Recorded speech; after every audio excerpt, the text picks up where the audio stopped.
The Via d'Amelio trial exposed the Puritanism of the Cosa Nostra, which believed in traditional family values.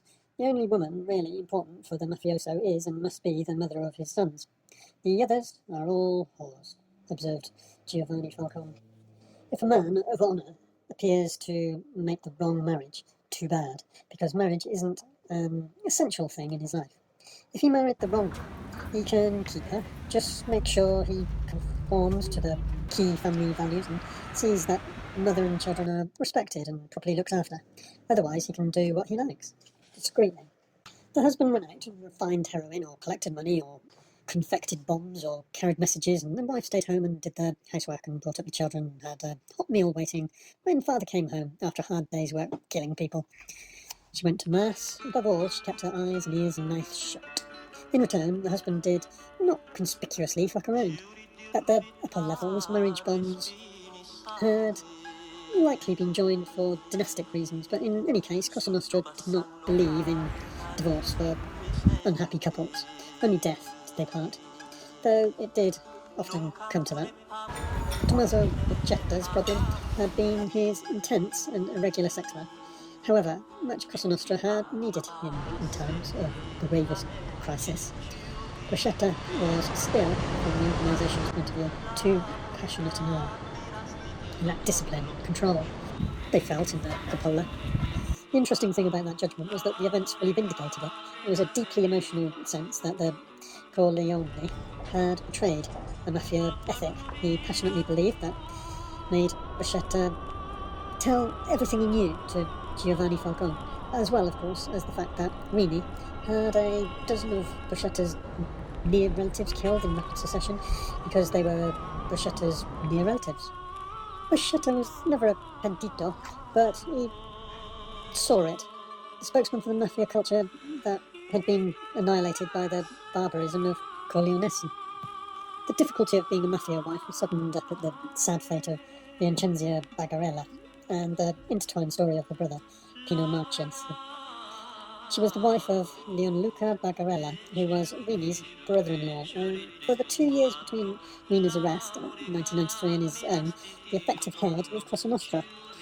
Vincenzia Marchesi was married to Bagarella in 1992 in a quiet and tender moment in a month after the assassination of Lima, and a month before the massacre of Falcone, and his wife and 3 of his escorts. The marriage was ill-viewed from the start by the women of the Corleone because the bride was from Palermo, and from the bleak hill town of Corleone Palermo was seen as a seething pit of corruption. Bagarella's spinster sisters sat doing their embroidery in the Rina house and denouncing the bride as a city whore in the words recorded by the Carabinieri. Rina himself opposed marriage on the more concrete grounds. Vincenzia was from the Palermo family he'd used and destroyed. After the marriage, Rina used to say, the brother, Pino Marchesi, was in his heart. It should have been a woman. Pino had driven the getaway car, the bungled Christmas massacre in Bulgaria, and as a clumsy teenage picciotto, had left his bloody fingerprints on it. They'd been identified by the professor of forensic medicine at Palermo University. The professor had rejected a suggestion that he modified his evidence and had to be killed.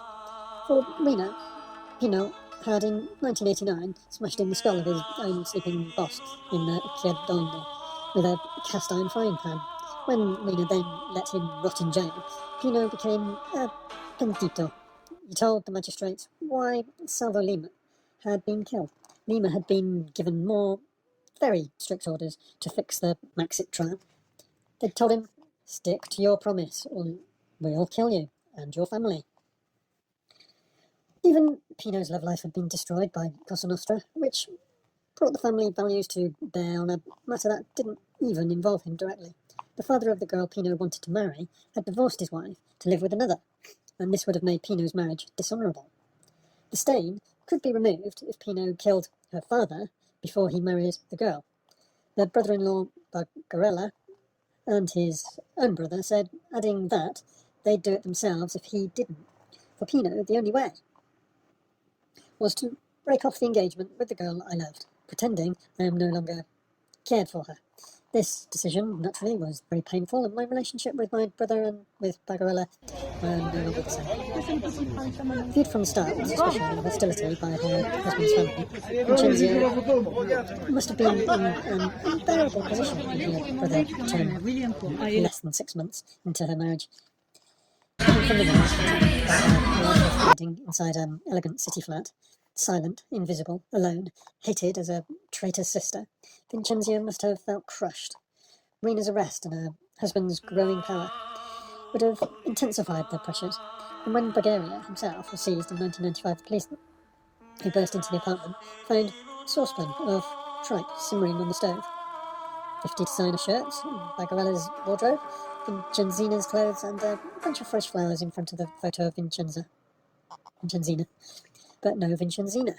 They found that Bagarella was wearing her wedding ring around his neck, and in a jewel box in the flat they found a note scribbled on exercise paper.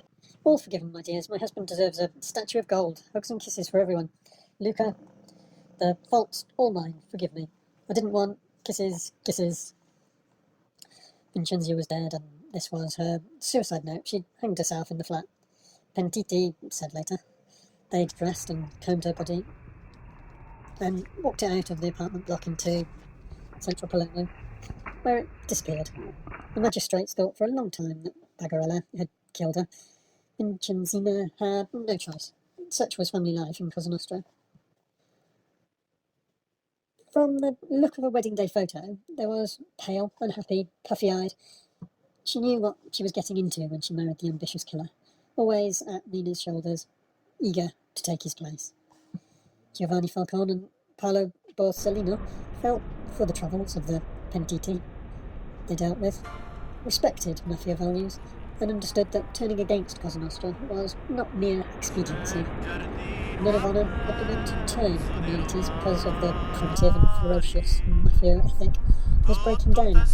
Ordinary life began to offer, even in Sicily, something more than the rewards of blind clan loyalty. The colossal wealth brought by the drug trade brought no improvement to the lives of those who risked their necks for it. The furtive enjoyment of a fast car or a gold Rolex or expensive clothes was cold comfort for a life of hiding, sexual misery, mistrust, and constant fear of betrayal and death. The old mafia reward hadn't been wealth but power. Giving orders is better than being, wasn't often heard mafia saying. Francesco Marino Magnoni told the magistrate, Roberto Scarpinato, a lot of people think you joined the Cosa Nostra for the money. You know why I became a man of honour? Because before in Palermo I was Mr. Nobody. Afterwards, wherever I went, people bowed their heads. No money could have got me that. The choice, wrote the sociologist René Siebert, who came from Frankfurt School, was now between Eros and Thanatos, the contrary impulses of love and death, and the long self-explainings of such complex and intelligent pentiti as Buscetta and Antonio Calderon. What struck you were the claims of feeling. It was one thing to be a member of Cosa Nostra as a man could, and another be a woman who shared the deadly ethos and the anguish, but not the limited autonomy of the man. Outside the mafia, people like Letitia Baggi might repudiate the old subordinate roles they inherited. For a woman inside that world, it was a lot harder. It was Shobia who told me about Rita Atria.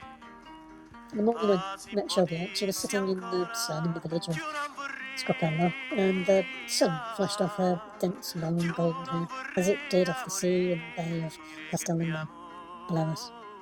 Shobia had a fat, black, leather-bound diary with thousands of names and addresses and telephone numbers in it. It had fallen into the sea at some point. Now it was dry again, but most of the numbers were illegible. We made an appointment to meet in the Bar Rooney a few days later. Bar Rooney is one of the key meeting places in Palermo, and a place to observe the interplay of senile aristocracy, mafia of the second level, the business level, the wannabes. Shobia, by weird chance, was one of Letitia's marvellous daughters, and she too turned out to be a photographer. She'd been to India, where she'd taken a Hindu name and a Hindu religion. She'd been in Cuba and done a reportage on Che Guevara's children and Fidel's rebel daughter. She'd caught rows and rows of Palermo aristocrats and pinned them up as photo butterflies. She did stories on the mafia and that how she met Piera Iello. People didn't normally meet Piera Iello because she was in hiding under witness protection. Piera Iello was Rita Attia's sister-in-law.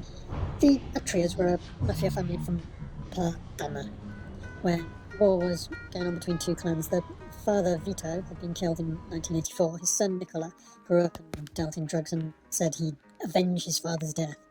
Nicola had a sister, Rita, 10 years younger, who adored him. He used to play with her when she was little, and later, when their father had been killed and Nicola got involved in men's business and their mother forbade Rita to see him, they used to meet secretly in another town. Nicola had a girlfriend, Piera, whose family weren't mafia. She was a tough girl, though, and a tough woman later. My name is Piera Aello, and my life can be soon told. At 14, I got engaged, married. At 18, I was a mother at 21 and a widow at 23. Piero was 10 years older than Rita and remembered Nicola coupling the little girl when she was 6 years old. Later, Piero wanted to leave Nicola and his mafia life, but I hadn't taken the honour of the Attias into account. They forced me to marry him. She was working, though, on getting Nicola to turn when he too was shot down in front of her in the bar/pizzeria she ran in town. I loved Nicola. He was the father of my daughter. My daughter mustn't ever be ashamed of being a Attria or being Sicilian. Piera went to the magistrates. She was going to speak. The women of the mafiosi always know everything. If they speak, it'll be the ruin of Cosa Nostra. I was on the point of convincing Nicola to collaborate. A woman can take her own man where she wants, even if the man is a super boss. A few months later, 17-year-old Rita decided to speak too. Together, Rita and Piera Attria drew Paola Borsellino a map of mafia power in Palermo. For Rita's mother, the choice was a tragedy. Having lost her husband and her son, she was now losing her daughter to the perfidious influence, she believed, of the daughter-in-law. She called them infami. Took legal action against Borsellino's office for kidnapping Rita. In their desperation, she threatened Rita with what happened to her brother. Piera and Rita were taken into a hiding place in Rome. She was a young girl, very attached to her mother, a mother who never accepted the choice she'd made. Piera remembered there were angry telephone calls, furious rows that left her in a dreadful state. But it was better than the terrible fear that surrounded her in Partania. Rita had kept a diary there. 4 in the afternoon, when I was outside, just hanging out the washing, I saw Claudio Cantancino go by in his car. It wasn't the first time I've seen him. Claudio lowered his head, but the other person moved over to get a look at me. Better to be a cage of hungry lions than the face of Accardos' hatred. I can go off into the smallest hiding hole in the world and hide there forever, but if they want to, they'll find me, and then they'll kill me.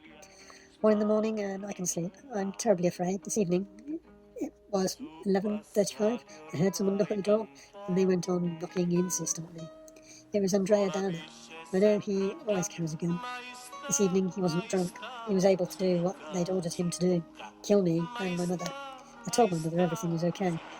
I invented some excuse to calm her down. But I'm afraid tomorrow they'll kill me. Piera Aello and Rita Attria's new life in Rome at first was almost fun, almost normal. They were sightseeing and dancing together and met other young people, but they had to keep changing house, and their minders forbade them, for security reasons, to make lasting friendships. Rita had allowed to see a young seaman called Gabriel, but she herself was afraid. She wasn't afraid of Gabriel, but of his family, and what would happen when his mother discovered who she really was. Paolo Borsellino was their one link with life back home. Borsellino had a peculiar gift of intimacy, of friendship, and he stayed close to Rita and Piera long after their usefulness was exhausted, and didn't leave them. His sister remembered that. Paolo used to talk about Rita with his own daughters because he thought of her as one of them, and because he wanted to get a better understanding of the psychology of such a young girl. He used to call her Picoridad, the little girl in Sicilian, and was like his own daughter. He was deeply attached to her. Borsellino used to tease Rita, and she used to call him Uncle Paolo. Apart from Piera, he was all the family she had known. She used to think, in Rome, about becoming a woman. She puzzled about it in her diary. I'd be a woman if I were really a woman. What little thing is it that makes the difference between me and a woman? Maybe that I haven't yet tried the pleasures of the flesh. I didn't realise how important that was. If that's the only difference, then take me out in a public place and lay me out on a bed, and only then you'll understand how old I am. I'm younger than you can know, but I'll give you such immense pleasures that your spirit will enjoy them more than you can ever dream. If there exists an adjective greater than that woman, well, that adjective will be mine. She wrote this in 1992, in the last months of her life, on July, at the age of 17 and a week, after Paolo Borsellino and his escort were blown up in the Via d'Amelio. Rita threw herself from the balcony of a safe house in Rome. There's no one left to protect me, she wrote. She also wrote in her diary, before you fight the mafia, you have to examine your own conscience, and then, after you've defeated the mafia inside you, you can fight the mafia that exists among your friends. The mafia is us, and our wrong way of behaving. For a young girl who'd grown up in a mafia family, in a mafia town, it was too much to ask of herself that terrible summer. There were no men at Rita's funeral at Partana, apart from the local priest and no relatives. My mother must, on no account, come to my funeral, or see me after my death, she'd written. My mother didn't want to come. She shut herself in her house, the milk procession passed, and pressed a pillow over her face. There were a few friends from school, a few teachers, a message of condolence from the magistrates of the district. Anti-mafia women came from Palermo, and they were the ones who carried Rita's light wood coffin. The old priest, sweating in the summer heat, gave a blessing outside, but refused her a church funeral because of a suicide. She was a sinner. He called her a flower uprooted by a violent cyclone, chose psalms with a heavy emphasis on sin, and referred vaguely in his homely to human wickedness. A year later, when the corrupt industrialist and suicide Raoul Gardini was given a solemn funeral in Ravenna Cathedral, Paolo Borsellino family remembered this discrimination and recalled it bitterly in the statement to the press that the priest of her town refused her a funeral.